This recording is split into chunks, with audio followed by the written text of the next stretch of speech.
కాలానికి ఎదురీది నిలిచిన వన్నెతరగని ఆసక్తికరమైన పౌరాణిక గాథ శ్రీకృష్ణ తులాభారం. ఈ కథతో తయారైన రెండవ తెలుగు చిత్రం 1955 డిసెంబర్ 3న విడుదలయ్యింది. శ్రీ రాజరాజేశ్వరి ఫిలిం కంపెనీ బ్యానర్లో నిర్మాణమైన ఈ చిత్రానికి నిర్మాత కన్నాంబగారి భర్త కె.బి. నాగభూషణం, దర్శకుడు అప్పటికి కన్నాంబగారి అల్లుడు సిఎస్ రావు గారు. ఈ చిత్ర కథ అందరికీ తెలిసిందే.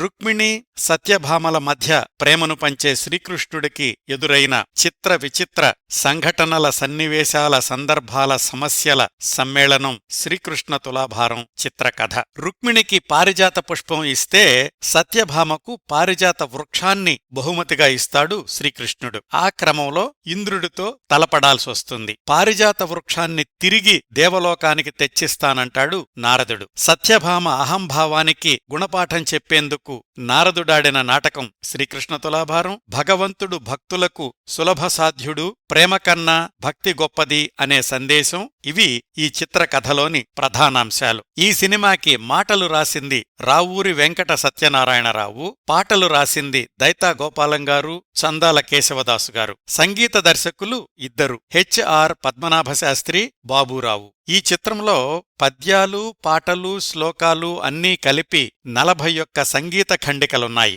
ఈ చిత్రంలో ప్రధాన పాత్రల్లో శ్రీకృష్ణుడిగా ఈలపాట రఘురామయ్య, నారదుడిగా పి. సూరిబాబు, వసంతకుడిగా రేలంగి, సత్యభామగా ఎస్. వరలక్ష్మి, రుక్మిణిగా జూనియర్ శ్రీరంజని నటించారు. మరికొన్ని పాత్రల్లో సిహెచ్ నారాయణరావు, సూర్యకాంతం, సూర్యకళ, రాజసులోచన మొదలైనవారు కనిపిస్తారు. ఈ సినిమా చక్కటి విజయం సాధించి శతదినోత్సవం కూడా చేసుకుంది.